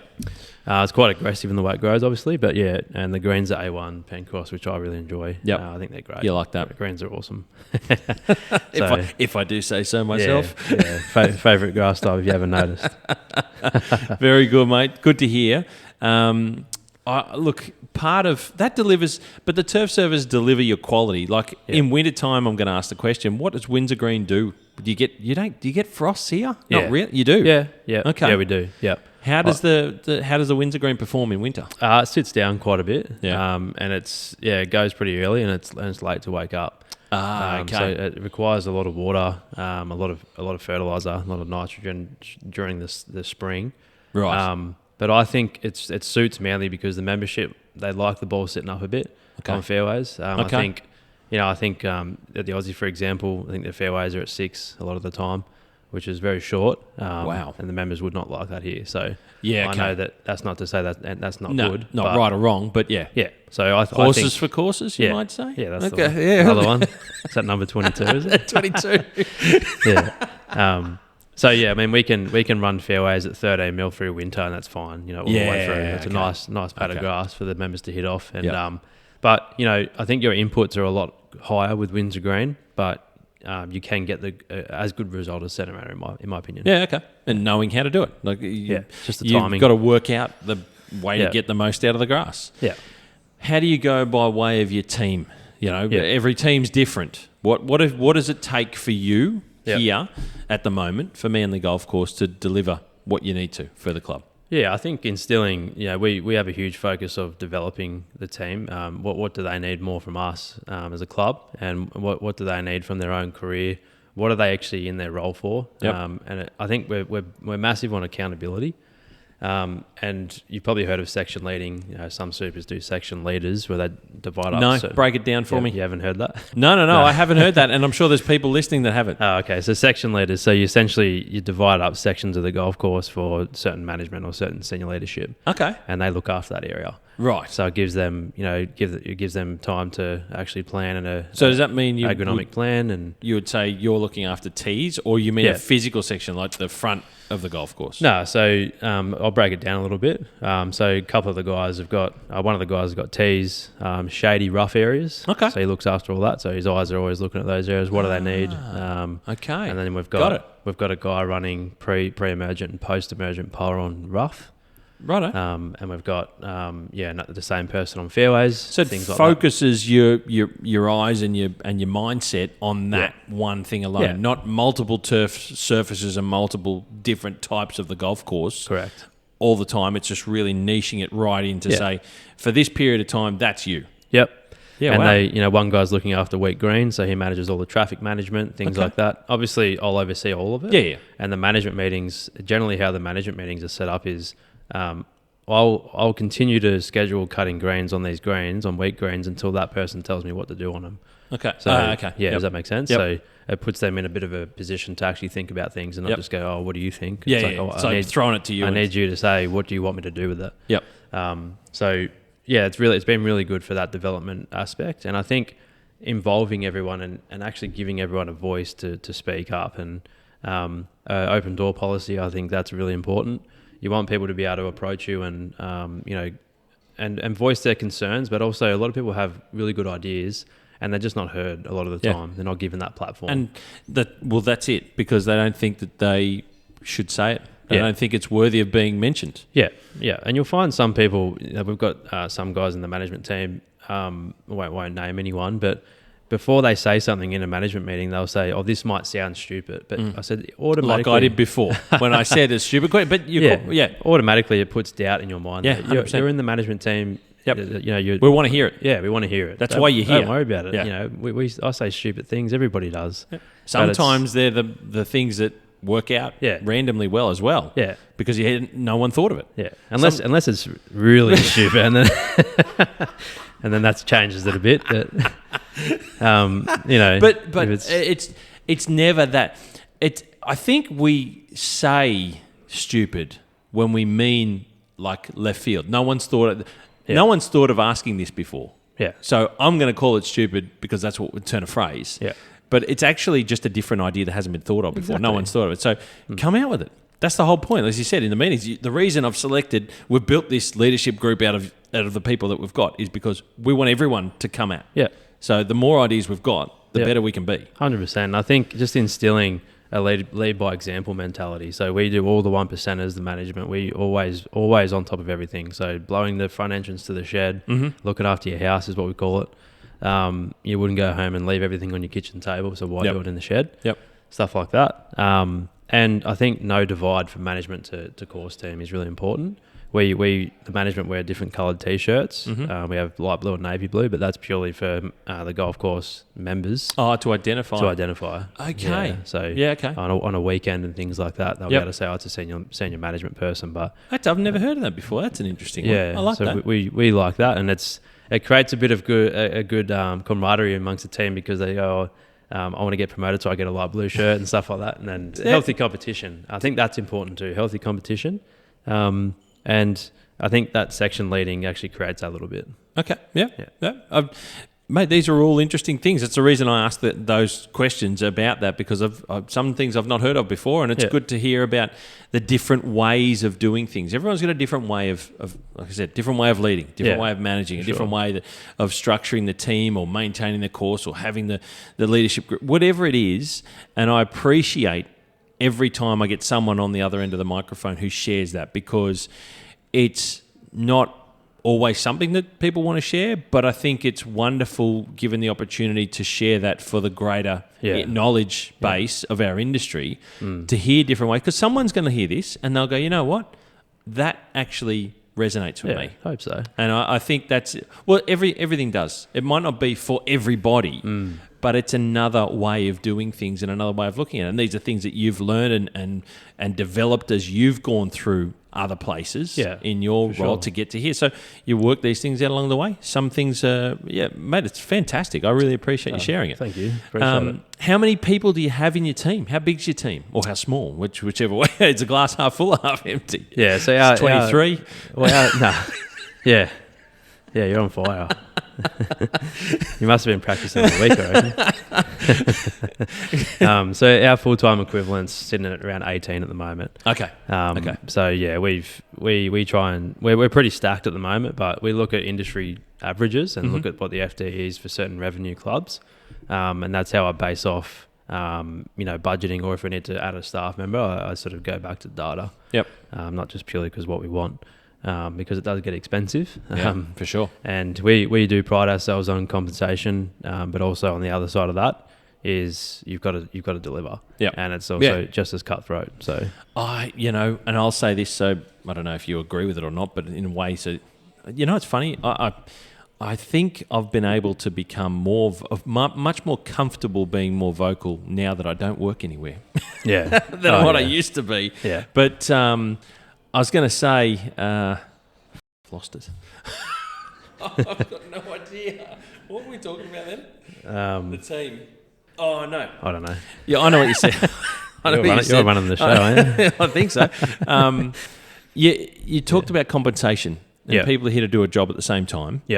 One of the things that I have always felt, people can disagree with me if they like here on this one, but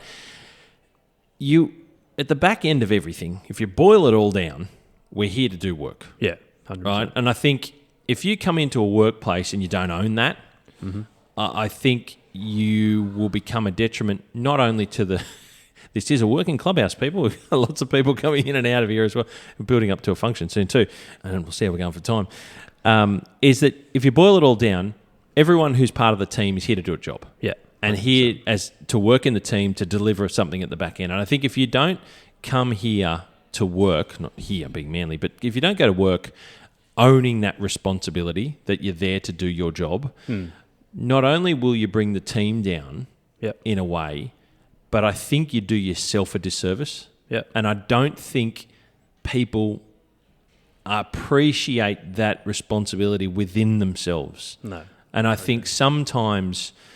And I'll stick my hand up and say I was that person once when I wasn't a superintendent, when I was one of the team. I remember, you just be in a bad frame of mind and you go to work shitty and you feel shit within yourself. You control the weather. Interested. Right, you do. And some people get locked into that because they've got external pressures which are outside work. It's their own personal lives and there's things happen, right? But I think it's important to remember your own level of responsibility within the team. Yeah. Exactly. And that carries a lot, not just for you, but it carries a lot for the team. It carries a lot for the club. It carries a lot for yourself. Yeah. And I think it sets your mind. Yeah, and I think how you're going to be. I think I completely agree. And I think when people come and ask for a pay increase, generally the response is why? What are you actually going to offer extra? And sort of communicate to them that it means more money means more responsibility. So if you already can't do this role, what makes you think that it's going to go into a higher role for more money? Yes, but the responsibilities go up. These are difficult conversations, which, you know, it's also not something people talk about a lot, is responsibility and compensation for work and all those sorts of things. And everyone, I suppose, in a sense, is an individual too, what they bring to the table. Yeah, for sure. But like you say, you know, what can you do for us? Like if you want more cash, that's all well and good. Yeah, that's I'm reality. happy to do that. But I go back to your time at Royal. You wanted to go back in a way to get something more, so then you could get the step to the next part, and you worked with Richard, was able to help you facilitate your next moves. You're getting more out of life as well, not 100%. Just the job you're at. Yeah, think about where you might want to be. Yeah, and I think it's important to communicate as well that you don't get pay increases or extra compensation for just being a good bloke. A lot of the time, I mean, would be richer. It would be great to be able to do that. But it's not how it works. And I think being honest about that and just outlining a plan for that person potentially, and say this is what you can do to get more money down the line. That's really important as a leader as well. But yeah. Look at and something that you said earlier on was about how you work with people, the individuals in your team, to help them get better at what they do. Yeah, is that important to you? Yes, very much so. And I think I get a kick out of that. I've always been that way. I love seeing someone win and develop, and even if it's, you know, I would say to my 2IC, Tane, does a great job. He's been here for 5-6 years now. When I'm away, it's your time to shine. Stamp your mark. Do a supers report. You're not going to overstep the mark on me. That's not what I feel like. Now's your time to shine. Whereas if I was protective or combative, I'd be like, no, don't do anything different. You just stick to your corner of the space. And if Tane's away, I'll give somebody else an opportunity to manage the team that wouldn't normally do that. And that's the mentality we have. Everybody is equal and everybody gets a chance of managing and stuff like that. Yeah, okay. No, that's good to hear. Very good to hear. Yeah. Good to have that in the team, and team culture it's a big thing. For sure. We might get to that shortly as well anyway. But environmentally, I know this is a challenging site. We touched on that a little bit before, mate, and probably I mentioned that everything flows out to the beaches, which is Manly's famous. What are some of the things that you need to worry about, and perhaps you have to substitute doing that you may not be able to do in other courses, or people would just go that way and you go, well, we can't actually do that here because of our environmental site and where we sit? I'm sure there's things maybe you can mention or not, I'm not sure, but is there anything you have to do differently? I think on some golf holes that are along the creeks have to be treated differently to the ones that aren't anywhere near it. So say for the first, for example, that's not impacted by the creek, whereas 17, 14 is. So if we want to spray something on the first, we won't put that near the creek. Yeah, okay. So we have to, we operate on a low risk schedule, essentially, on the creeks. Is it going to be, what are the risks and what could happen? Yep. And we avoid that at all costs. Yeah, okay. And we don't get too tricky with it. We just, we're not not going near it. We just don't go there. Yeah, the riparian zones along the creeks generally have pretty high weed pressure. Because we don't want to spray. We don't want to spray along the creek, so we just snip them down and things like that, but just to tidy it up. But not ideal. And on face value, that's a real pain in the backside, isn't it? It is a problem, yeah. But you've got high water flow, you've got lots of stuff coming down from outside your property. Correct. Yeah. That are going to drop seeds. Yeah, which happens. Yeah. That's a lot of manual work potentially, getting in there by hand. Yeah. To manage weeds, things like that. That's a real pain in the ass. It is, and it's hard to manage, and I think it goes unnoticed a little bit. But that's fine, that's just a part of our job, as I said. We're custodians. It is what it is. You can't complain about that. It's just a part and of it. And you're custodians of land. Yeah, exactly. At the same time. 100%. So to answer the question, we divide the site up into different sort of areas and stages. Okay. and we treat each area differently. Yep. Right. But yeah, I won't reveal all our secrets. No, no, that's okay. No, but that's, I just want people to appreciate, and maybe it's people who come to visit, maybe it's the members as well, to appreciate that if you're going to go out and spray your immediate roughs for weeds around your fairways, you can't just go and do that across the golf course. You just go, well, we can't do that on these holes because it's too close to X. Yeah. 100%. Being the creek zones and where water can potentially move, we just eliminate that. And unfortunately, it has to be what it has to be to a certain extent. 100%. I think a big motivation for us has been building relationships with other custodians in the area that are looking after the waterways and want to improve them. We actually are starting to have meetings with them and build a bit of a rapport and give the impression that we're not the cowboys at Manly. Like, we're actually trying to look after these areas with care.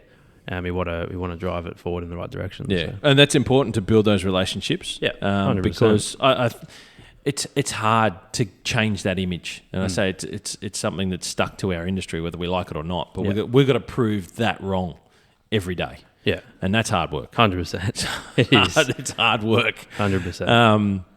There's a great deal of history with this place, as I've touched on plenty of times, mate. And look, is there any part of the history that you buy into as part of this golf course? It's 98 years on in terms of being at this particular site. Do you buy into the history of... Yeah. I love it. I don't hide away from it, but do you? Yeah, I love the history. And I think for me, I take a lot of pride in the fact that we've had, 100 years of people working here already that have continued to steer Manly Golf Club in the direction that it's gone. And I'm lucky enough to be in a position to continue that. Yeah. So I take a lot of pride in that. And I think the people that initially started Manly Golf Club, I think there was just a small group of guys that were playing golf around here, to put it as briefly as possible. Yeah. We honour that. That's what our role is, to make sure we continue that. And that's what I take great pride in. I love the history. I love the old logo. I've got a printout for it here, but I love the old crest. Oh, I might have left it in my office. I know there it is. Wow. Okay. So that's the old logo. I love that. I think that's much better than what we're doing now.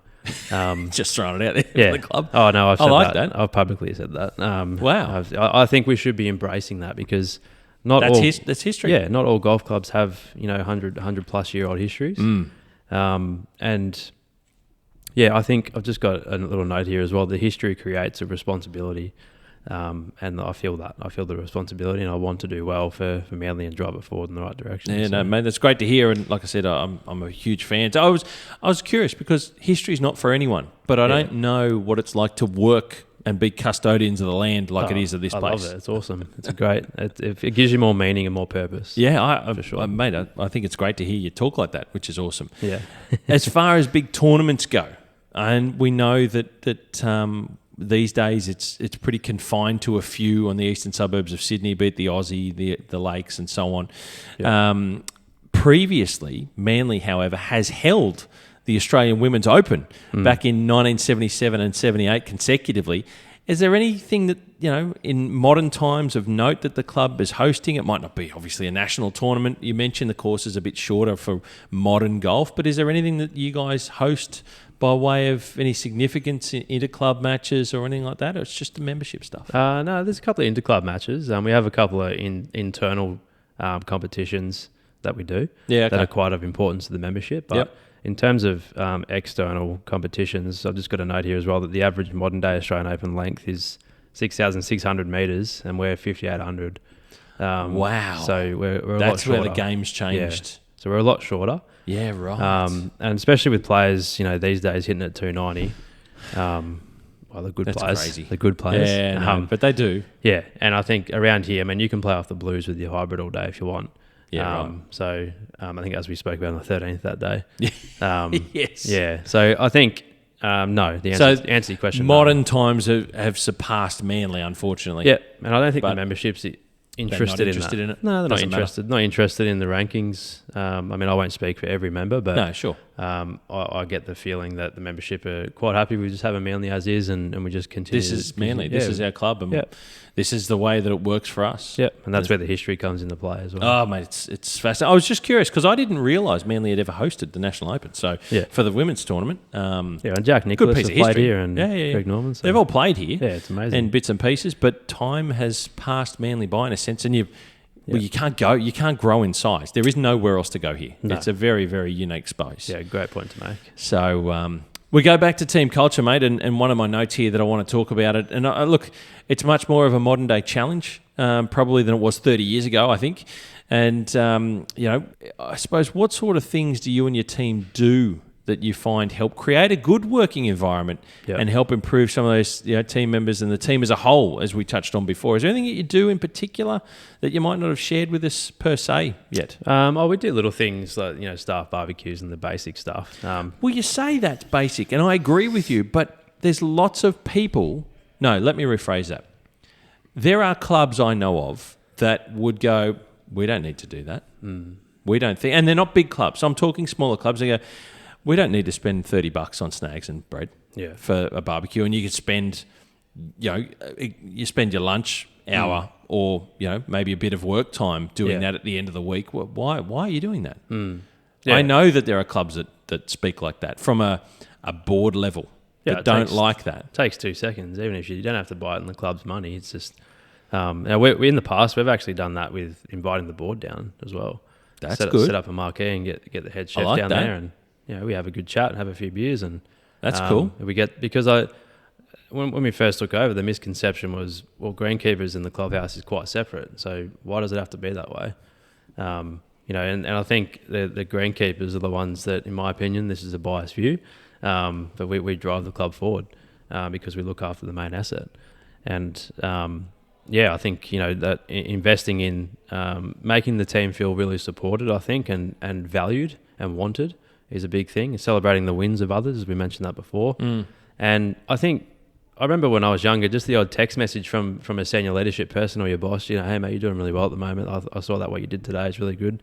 I pride myself on that. That's interesting. Takes 20 seconds to text somebody, and it could make their day, and just, hey mate, really appreciate your effort today. It was really good. I know it was a long day, hot, blah, blah, blah, blah. It takes 2 seconds to make people feel wanted and valued. It can carry a lot of weight, particularly a text message outside a conversation or a line at work to finish the day. A text message outside of that can carry a lot more again, can't 100%. Yeah, I think it's just investing and making your team feel valued is the main thing. And I think thinking about what didn't you have when you were younger and that you wish you had. Yep. Yeah. No. And you can also put your own stamp on it and evolve your own ways of doing things. For sure. And, that's really cool. How are we going for time? No, we're all good. We're all good. Yeah. One of the big things that we touched on in the introductions, I suppose, in a way, is mental health. And it's one that I like to bring up from time to time with different people where I feel it's appropriate. And I suppose, I think you're similar age to me in a sense. And I've heard lots of stories, and look, I'll start with my note here, which is around a question in a way, but it's a rising concern in modern society, mental health, and our industry is not immune to its impacts, and we hear about it time and time again. I go as far as to say most of us at some point in our lives have dealt with our own mental health challenges, and I can stick my hand up and say that I have at some point. And contrary to whether even my family know that, here I'm talking about on a bloody podcast. Then sadly in the past, many of us in the industry have either worked with or know of someone we've lost from the effects of mental health within our industry. And I think understanding our own mental health is an incredibly important part of our lives. How do you consider mental health in the workplace? And are we doing enough in the mental health space as an industry, do you think? It's a pretty big question at the end of that little bracket of info, but I'd love to hear what your thoughts are, mate, because I've talked about it a few times in the past, and like I said, we're a similar age group, I suppose, and I'm curious, you're in a superintendent's role at a big club. Yeah, no, I think, no, we're not doing enough, I don't think. And I think there's people in, senior roles of the industry, on boards and things like that can be influencing mental health a lot more in the right way, I think. I think for me, the industry, people are afraid to try new things. They're afraid to venture out and introduce maybe a new practice on the golf course or a new idea in turf. And you may have felt that when you first started your podcast. 100%. And you're afraid of what people are going to say. And people are quick to knuckle down on degrading you rather than supporting. And I think as superintendents, we have an obligation to make sure that we're supporting people, and we're making sure that we are putting ourselves in a position to be able to be there for other people and ourselves. But I think there's not enough spoken about, awards nights and things like that. I think there could be more of a conversation around it. Mm-hmm. And I think it goes unnoticed, the amount of hours and workload that superintendents, assistants especially, they go unnoticed a lot of the time. I think there could be a lot more work put into either checking in from a club level to the greens team, things like that. But I think overall, as an industry, we need to be more supportive of people wanting to try new things and push the industry forward. And I think there's far too many people out there that are not interested in that. It's look, I appreciate your answer, your response. I find it's an interesting space because you can, and I touched on it earlier, tall poppy syndrome a little bit. Yeah, definitely. We're a highly competitive small group in a small industry, especially those of us who want to, climb the ladder and do better. There's lots of competition, and I think sometimes it's easy to be critical, especially if you stick your neck out to do something different, like you say. And for me, I've jumped back into the space doing the podcast. I never really thought I was going to be doing anything like this. But it's hard to do those things. It doesn't come easy. It doesn't come without concern. Yeah. And I'm not one to say either that people shouldn't be critical of others where where it needs to be done. Yeah. And everyone's got an opinion, and I'm sure there's plenty of people out there that have turned my podcast off. Yeah. Because they couldn't care less about what I've got to say and the way I do things. But you keep going, right? And I do, and that's okay. But you know what? Yeah. I know that is out there. I'd be a fool if I didn't think it was, and that's okay. Yeah. People can do that. There's nothing wrong with people disagreeing with me. Yeah. There's nothing wrong with people that don't like me or that don't agree with what I'm doing. Yeah. That's okay. We can all go about our business. There's plenty of space in the world for everybody. Yeah.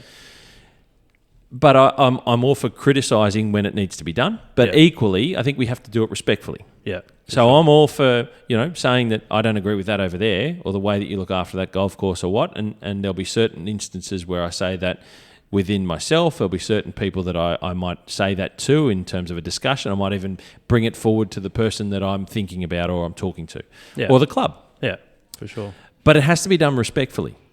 And I think at the end of it all, because we're such a small industry, I think it's important to do it in a way that you can have conversation, you can have discussions, and at the end of it, if you still don't agree with each other or respect the other person's position, you can keep moving on. Yeah. That's okay. Yeah. And but I think what that brings is it brings a sense of awareness to each other, because it's easy to be overly critical, or it's easy to be I don't want to use the word nasty, but not nice, as my daughter puts it sometimes. So sure. You're not being nice. And that, again, I think we need to be conscious about it, because there's lots of pressure, external pressure, internal pressure within ourselves about mental health, and it's challenging. For a long time, lots of people didn't talk about it. It was never mentioned. And I'm sure there's lots of supers in the past that have dealt with the effects of that personally, whether it be family breakdowns and things like that, personal breakdowns. I know of certain instances where that's happened, not with me, but with people in our industry. And like I said, I think we can always do more.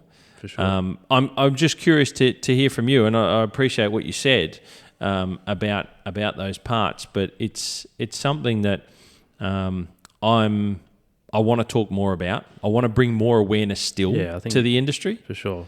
I think when you go into a super's role, I think you're so open to all of that, and that's what people don't think about. And it's been challenging for a younger guy to go through it. I think people don't actually give the person a chance in the super's role. They just go of what they've heard. So why don't you actually reach out and actually try and meet the person for a start, and get to know what they're doing or why they're doing, or if they need support or help. Yeah, very different. Yeah, there's a couple of guys that reached out when I first got the role and offering support, and I was like, thanks very much. Perfect. And that's huge, right? It is huge. You know what? When you hear that, and I'll go one step further. I had someone that I know of just recently made a move. Yeah.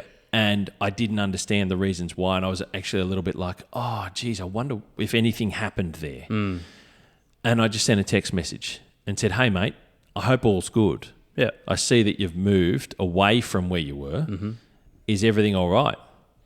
And he gave me a call back and said, hey, Steve, appreciate the message. Yeah, perfect. You know, because some people have sort of assumed stuff, or they might be assuming stuff, and appreciate, I've had a couple of people who reached out to me and said the same thing. Yeah, people love to talk. And well, if everyone does, let's face it, gossip is always going to be there, right, whether we like it or not. But that was actually quite an interesting thing that I recall, and it wasn't that long ago that happened. And I was like, I was glad that everything was okay. Forget anything else. Exactly. As long as the person was all right. Yeah. And that was all that mattered. Whatever, where they were and where they're going was all on the side. 100%. It was worrying about whether the person was okay, because we can all have perceptions on paths and decisions and whatever's, but at the end of the day, as long as the person's all right, that was all I was worried about. Yeah. Because that's important. People are people. Yeah, and I think when people, if their first reaction is to put someone down or I guess take the piss, am I allowed to say that? Out of somebody, I think that needs to improve for sure. Yeah, look, and it happens. Doesn't matter. You're not immune to it in any industry. Our industry is no different. Yeah. And I think we can always be better. Yeah. I don't think, again, I speak for myself, which makes it easier for everybody as well. But you don't need to. Let me be critical of myself now. I was that person. Yeah. In my 20s. Yeah, for sure. I was that person. Yeah. I remember being that person. And I said, like I said to you before, you have to grow up, you have to learn things. But I remember being like that, and 15 years later, I suppose you go, was I really like that? Yeah. That's pretty shit. Yeah. As long as you learn from it. As long as you learn. I'm the same. I don't think anyone's perfect. 100%. But I will call that out for within myself. So look, sure. It's always good to talk about mental health in our industry. More so, there's lots of pressures, like I said, work, away from work, externally within the industry, whatever, and lots of people talk. But to understand that that's always going to be there, to know within yourself, to be true to yourself, I think is 100%. the be all and end all. Yeah. And I think we can all treat people better. Yeah. I think that's what I'm boiling it down to. And like I said, mate, I appreciate your thoughts on it, and that we can. Have you got any ideas on how we might be able to be better? Anything in particular? Throwing it at you. Yeah, you are throwing it at me. I feel like that's a pretty detailed question, but I feel as though I've covered quite a bit of how I like to manage the day and how to look after people, and which in turn looks after their mental health. So very good. I think as an industry, it's quite a wide open industry, and it's obviously a national industry. And a lot of people deal with things differently. A lot of people react to different things. There might be programs out there and treatments out there available, but nobody actually wants to do them. I just think personally, it's probably more about at this point the communication, the conversation. Keeping it like we're doing right now. Like we're doing right now. Sometimes you don't need solutions. No, you're quite right. You just need to be talking about hold the space and talk about it. That's it, mate. Very well said. I like that, and that's a great way to. I think that's a great way to finish up, Brenden. It's been quite a conversation about all things life, personal development, growth, travel, different career paths, and way we learn, the way we work, the way we lead, the way we carry ourselves.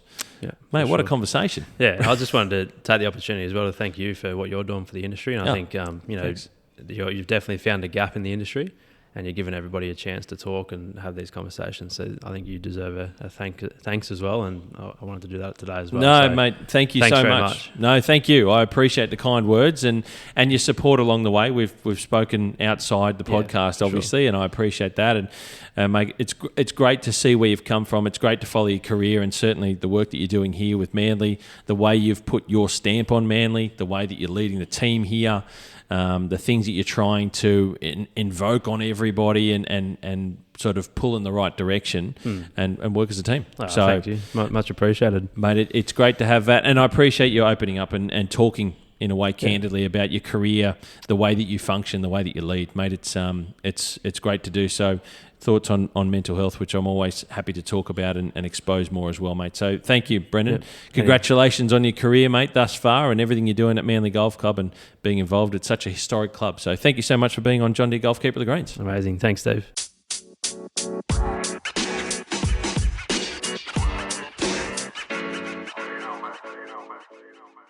Wow, what a convo that was. I really appreciate Brendan's time sitting down with me in the clubhouse. It's a beautiful clubhouse, Manly Golf Club, and it's a beautiful golf course. Thank you to Brenden for his time to chat about all things his career and the golf course at Manly Golf Club. It's a wonderful space, and there's some unique challenges there. It's a fantastic facility overall, and Brenden has created his own style, as you heard there, and hopefully there's something in there that you are able to take away. There might be a few things in there you're able to take away. And also, the bits of the conversation we talked about, particularly men's mental health, is something that isn't often spoken about enough. And it was nice to be able to bring that up in conversation and bring it to the fore, especially in the month of June, Men's Health Month, ladies and gentlemen. So I appreciate Brendan's time. I appreciate you taking the time to listen to that conversation, because it was a little bit different. Now, you've heard me say it regularly on this pod where I say thank you for listening and I appreciate your messages and support. And that's because I do, very much so. And catching up with and meeting so many of you superstars of turf, friends and followers alike, your support means so much to me. Without your support, this podcast doesn't work. I'm not out here beating my own drum. I'm out here beating the drum for our industry. It's always been a way for me to give back. And with you participating and supporting this podcast by listening and sharing, it keeps me going. In our own life journey, we're always learning, and we're always trying to be better professionals and better people every day. In my opinion, the moment we forget that is the moment we become lost. Throughout your life, from time to time, you're going to bump into people and situations that will be difficult. So always remember this: be kind, be yourself, be respectful, and you'll be surprised what can happen. This industry can take you to so many places, and I love sharing through John Deere Golf Keeper of the Greens the stories, the people, the journeys, the career paths. You've heard some amazing things, and you'll keep hearing amazing stories from so many people of our industry. This industry has the ability to take you anywhere you want to go.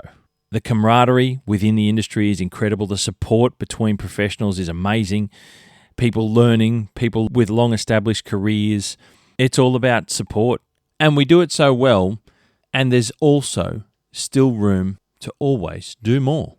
Ladies and gentlemen, lots of clickables in the show notes, so please have a look at them. Share the podcast around as far as you can, as far and wide. I really appreciate that. It goes a long way to helping get the podcast out to more and more people to hear some of the stories from our corner of the world, be it Australia and New Zealand. Please share it around. I appreciate any reviews, and 5-star ratings are always the best. Please check out John Deere Golf at deere.com.au for all the latest equipment and how they can help you look after your golf course better. Get out there and get in touch with the reps and ask the questions you need to see what they have available that can help you do your job better and have that support in your back pocket when you need it. Until the next episode from the Golfing Greenkeeper podcast, I'll leave you with it. You hit 'em clean, we'll keep 'em green, and I'll catch up with you very soon.